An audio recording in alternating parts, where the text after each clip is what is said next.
They're not doing well with their nuclear situation. Every time we hear about it, we blow it up. So they don't like talking about it. But we'll probably give Pickaxe a shot relatively soon.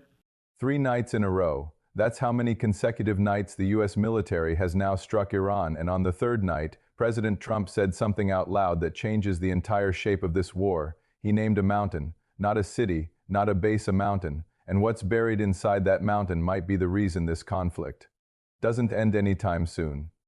I've been tracking this conflict since the ceasefire first cracked back on July 6th, and I want to walk you through exactly what's confirmed, what's disputed, and what the mountain everyone's suddenly talking about actually is, using only what's been verified by CENTCOM, Al Jazeera's ground reporting, and Iranian state media itself.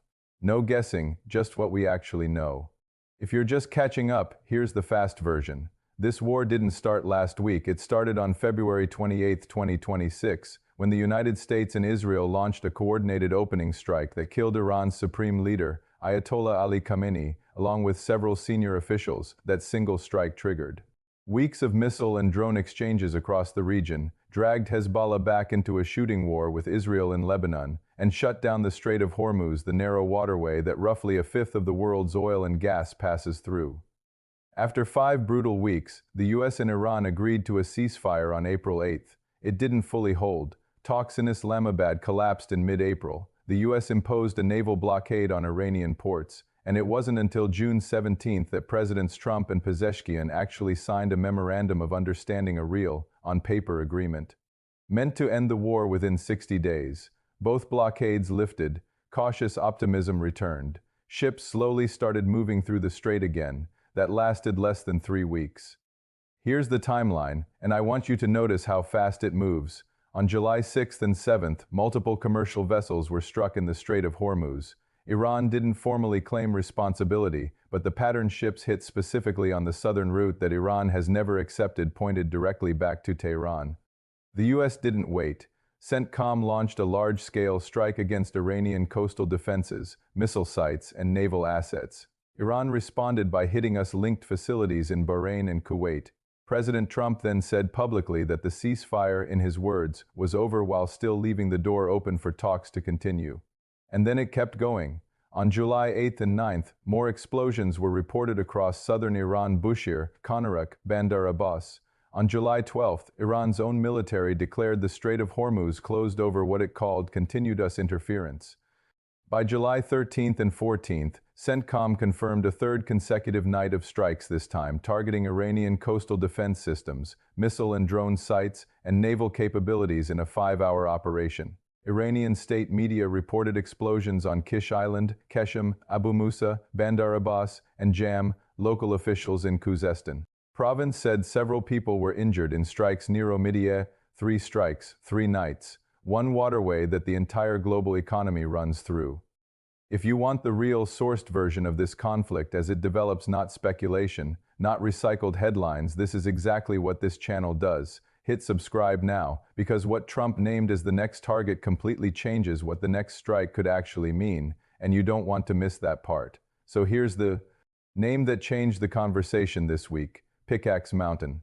It's a site south of Tehran, tied to Iran's Natanz nuclear facility, but this isn't the above-ground Natanz you've heard about before. Pickaxe Mountain is a separate, newer complex, 2 tunnel systems dug deep underground, buried beneath hundreds of meters of solid granite rock. That depth isn't an accident, it's specifically designed to survive the kind of bunker-penetrating bombs that took out other Iranian nuclear sites earlier in this war.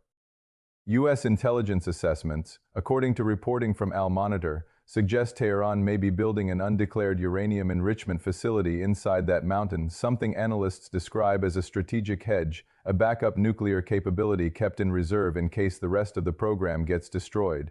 Iran's official position is different. Tehran maintains that construction, which began back in 2020, is solely for assembling and manufacturing centrifuges, not weapons-grade enrichment. Nobody outside Iran's inner circle knows for certain which version is true, and that uncertainty is exactly why Trump's comments this week landed the way they did. Speaking on the Hugh Hewitt show, Trump said directly, "We're going to take out Pickaxe Mountain. Tell the Iranians to be ready." He went on to say the US is watching the site closely, that Iran isn't doing very well with its nuclear situation, and that in his words, every time intelligence picks up activity there, we blow it up.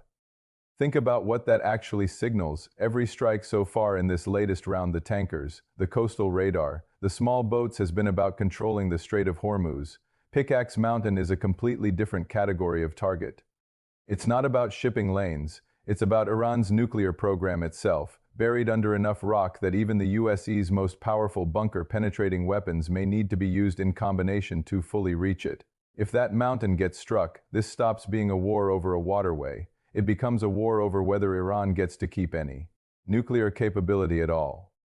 Iran's response has been consistent and defiant. Tehran has publicly blamed the US for what it calls the return of insecurity to the region, and the Islamic Revolutionary Guard Corps has accused Washington of endangering global oil supplies through its own strikes, flipping the narrative back onto the side doing the bombing. And yet, even with a mountain now on the table as a named target, Trump hasn't fully closed the diplomatic door. Speaking to reporters in the Oval Office this week, he said an agreement with Tehran to end the war was, in his words, certainly possible even as CENTCOM pressed ahead with new strikes and the US reimposed its blockade on Iranian ports. That's the contradiction sitting at the center of this entire moment. A president naming a nuclear site as a target while simultaneously insisting peace is on the table. Either both of those things are genuinely true at once, pressure and diplomacy running in parallel, or one of them is theater. And right now, nobody outside the negotiating room actually knows which.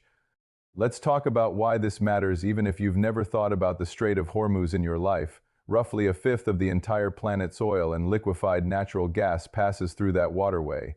Every time it closes, even partially, markets react within hours. This week, oil prices hit a one-month high directly off the back of these strikes and the darkening outlook for the Strait staying open.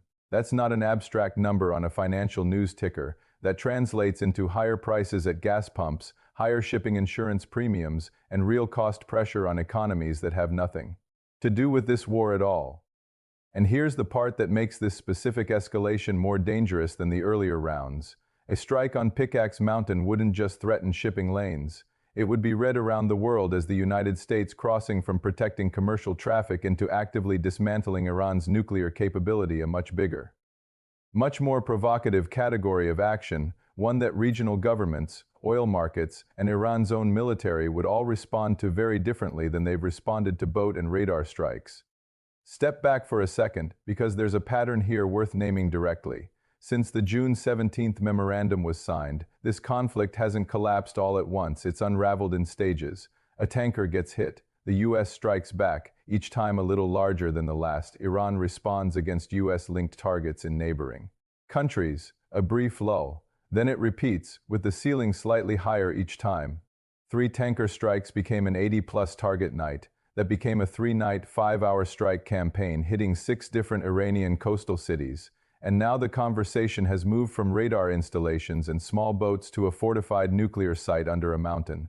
That escalation curve is the actual story here, not any single night strike count, because if the pattern holds, the question isn't whether there's another flashpoint, it's how much bigger the next one is than the last one, and whether Pickaxe Mountain turns out to be this cycle's ceiling or just its next rung. So here's where this actually stands as of right now. The ceasefire that was signed with real ceremony back in June is functionally in pieces. The US has struck Iran 3 nights running. Iran has closed the Strait of Hormuz again, the second closure in 5 months. And for the first time, a specific named nuclear site is sitting on the target list, with the sitting US president publicly confirming it. Trump says a deal is still certainly possible. Iran says the US brought insecurity back to the region. Both of those statements are being made in the same week that bombs are actively falling. So I'll leave you with the same question I'm sitting with. Does striking Pickaxe Mountain actually end this faster, or does it guarantee this war has no real off-ramp left at all? Drop your take in the comments, and if you want to see exactly what happens the moment there's real movement on that mountain, subscribe and turn on notifications, because if it happens, we'll have it broken down within hours, not days.